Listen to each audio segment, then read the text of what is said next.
అవినాష్ రెడ్డి గారు ఒక మెసేజ్ లో చూశాను నేను. నన్ను అంటున్నారు కదా, బుడద చల్లుతున్నారు కదా, వాళ్ళ విజ్ఞతకే వదిలేస్తానని పెద్ద మనిషి తరహాలో మాట్లాడుతున్నాడే. మీరా పెద్ద మనుషులు అసలు వాళ్ళ విజ్ఞతకే వదిలేస్తానని మా గురించి మాట్లాడుతున్నారే.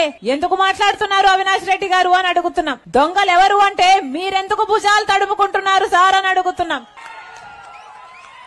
ఇన్ని మాటలు మాట్లాడే బదులు, మా గురించి మాట్లాడే బదులు అసలు కేసులో గూగుల్ మ్యాప్స్ కి హత్య చేసిన వాళ్ళకి మీకు సంబంధం ఎందుకుందో మాట్లాడండి. మీ కాల్ రికార్డ్స్, హత్య చేసిన వాళ్ళ కాల్ రికార్డ్స్ ఎందుకు మ్యాచ్ అవుతున్నాయో చెప్పండి. మీరు సిబిఐ ఎంక్వైరీ కావాలని జగన్మోహన్ రెడ్డి గారు సాక్షాత్తు ముఖ్యమంత్రి కాకముందు అడిగిన వాడు, ఆ తర్వాత సిబిఐ ఎంక్వైరీ ఎందుకు వస్తుంటున్నారో చెప్పండి. అసలు మీకు దాచిపెట్టడానికి ఏమి లేకపోతే, భయపడడానికి ఏమి లేకపోతే సిబిఐ ఎంక్వైరీ ఎందుకు వస్తుంటున్నారో చెప్పండి. ఆఖరికి పెద్ద మనిషి వివేకానంద రెడ్డి గొడ్డలి వేట్లకు బలయ్యి ఇల్లంతా రక్తం ఏరులై పారితే సాక్షి ఛానల్లో హార్ట్ అటాక్ అని చెప్పారే, ఎందుకు చెప్పారో మాట్లాడండి. ఇవన్నీ మాట్లాడకుండా దొంగలు భుజాలు తడుముకున్నట్టు మా విజ్ఞతకే వదిలేస్తున్నారట. ఎంత త్యాగమూర్తి, ఏమనాలే ఇట్లాంటి వాళ్ళు. వీళ్ళంతా ఈ రోజు నాయకులయ్యారు. ఒక రోజు ఇదే అవినాష్ రెడ్డి గారిని జగన్మోహన్ రెడ్డి గారు 5 సంవత్సరాల క్రితము ఎంపీగా పోటీ చేద్దాము అంటే ఆఖరికి నేను వివేకానంద రెడ్డి నన్ను నిలబడాలని ఎంత చెప్పినా కూడా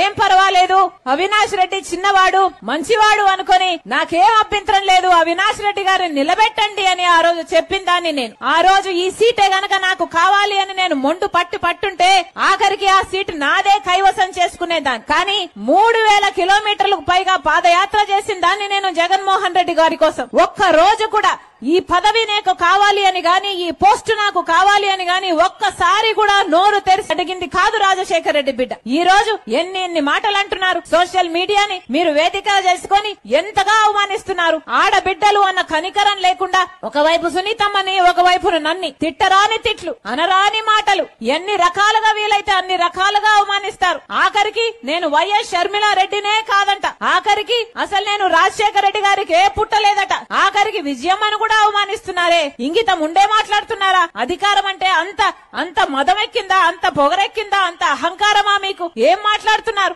ఎందుకు ఇచ్చారు మీకు అధికారం? ప్రజలు కదా ఓట్లేసి గెలిపించారు. మరి ఓట్లేసి ప్రజలు గెలిపిస్తే ప్రజలకు ఏం చేశారో మాట్లాడాలి. మళ్ళీ చెప్తున్నాం, ఎలాగైతే రాజశేఖర రెడ్డి గారు, ఎలాగైతే వివేకానంద రెడ్డి గారు కడప ప్రజలకు సేవ చేశారో, నమ్మకంగా ఉన్నారో, అందుబాటులో ఉన్నారో, రాజశేఖర రెడ్డి బిడ్డ ఈ రోజు కడప నుంచి పోటీ చేస్తుంది లోక్సభ. మీకు అందుబాటులో ఉండాలని, మీకు నమ్మకంగా ఉండాలని, మీకు సేవ చేయాలని ఆశపడుతున్నాం. దయచేసి కాంగ్రెస్ పార్టీ హస్తం గుర్తు మీద ఓటేయండి.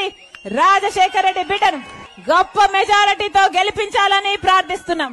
ఈ పోరాటం జరుగుతున్నది రాజశేఖర రెడ్డి గారి బిడ్డ ఒకవైపు, రాజశేఖర రెడ్డి గారి తమ్ముడు వివేకానంద రెడ్డి హత్య చేశాడు అని నిందితుడిగా చూపుతున్న, సిబిఐ నిందితుడిగా చూపుతున్న అవినాష్ రెడ్డి ఇంకోవైపు. మీకు రాజశేఖర రెడ్డి బిడ్డ కావాలో, లేకపోతే సిబిఐ నిందితుడిగా చూపుతున్న అవినాష్ రెడ్డి కావాలో మీరే నిర్ణేతలు. మీరు న్యాయం వైపు నిలబడతారో, అధికారం వైపు నిలబడతారో మీరే నిర్ణేతలు. మీరు ధర్మం వైపు నిలబడతారో, డబ్బు వైపు నిలబడతారో మీరే నిర్ణేతలు. మళ్లీ చెప్తున్నాం, వివేకానంద రెడ్డి గారి ఆత్మశాంతి కోసం వివేకానంద రెడ్డి ఆఖరి కోరిక నన్ను ఎంపీగా చూడటం. మనస్ఫూర్తిగా ఆశీర్వదించమని రాజశేఖర రెడ్డి బిడ్డను మీకు బలమైతా, మీ బిడ్డనైతా, మీ బాధ్యతను తీసుకుంటా. ప్రతి ఒక్కరు హస్తం గుర్తు మీద ఓటేయండి.